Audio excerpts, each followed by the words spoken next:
নমস্কার বন্ধুরা, ঘরোয়া রান্নায় সবাইকে স্বাগত।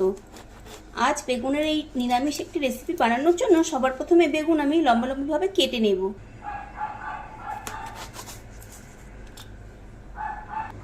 বেগুনগুলো সব টুকরো করে কেটে নিয়েছি।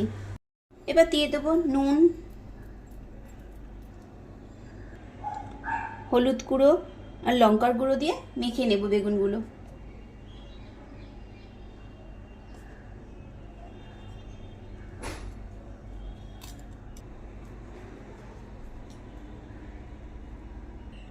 বেগুনগুলো সব নুন, হলুদ, লঙ্কার গুঁড়ো দিয়ে মেখে নিয়েছি। এবার একটা মশলা রেডি করে নেব।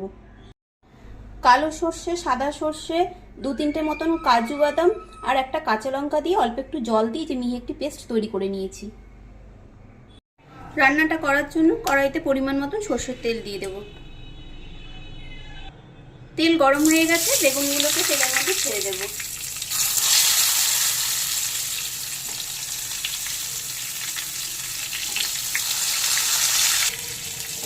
বেগুনগুলোকে একটু উল্টে দেবো, উল্টে পাল্টে লাল করে ভেজে নেব আগে। বেগুনগুলো ভেজে তুলে নিয়েছি, ওই তেলে কালো জিরে ফোড়ন দিয়ে দেবো। এবার যে পেস্টটা রেডি করেছিলাম সেটাও দিয়ে দিলাম। দেবো কিছুটা মশলার বাটি দেওয়া জল, কিছুটা নুন দিলাম,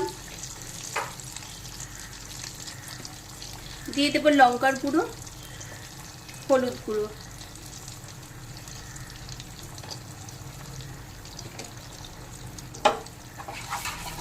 এবার নেড়ে একটু মশলাটা কষে নেব।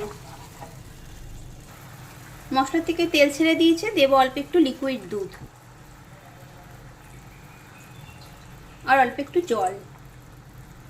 এবার অল্প চিনি দিয়ে দেবো, যেহেতু নিরামিষ রান্না একটু মিষ্টি হলে খেতে ভালো লাগবে। অল্প একটু চিনি দিয়ে দিলাম, আবারও ভালো করে মিশিয়ে নেব। এবার ভেজে রাখা বেগুনগুলো এর মধ্যে দিয়ে দেব। যে কোনো নিরামিষ দিনে আপনারা এই রেসিপিটা বানিয়ে নিতে পারেন, আশা করছি আপনাদের ভালো লাগবে।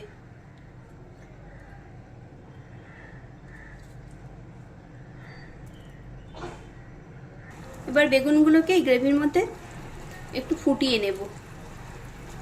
বেগুন তো ভেজে নিয়েছি, তাড়াতাড়ি নরম হয়ে গেছে, তাই বেশিক্ষণ ফোটাতে হবে না, ঝটপট হয়ে যাবে। রেসিপি দেখে ভালো লাগলে লাইক, কমেন্ট, শেয়ার অবশ্যই করবেন। আর নতুন বন্ধু হলে বন্ধু হয়ে পাশে থাকার অনুরোধ রইল।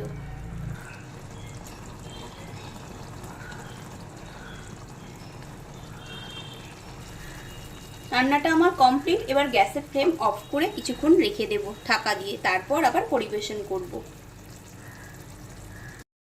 বেগুন বাহার আমি প্লেটে সার্ভ করে নিয়েছি। এটা আপনারা বাড়িতে বানিয়ে অবশ্যই খেয়ে দেখবেন গরম ভাতের সাথে, আশা করছি আপনাদের ভালো লাগবে। খুব শীঘ্রই দেখা হবে নতুন কোনো ভিডিওতে। সবাই ভালো থাকবেন, সুস্থ থাকবেন।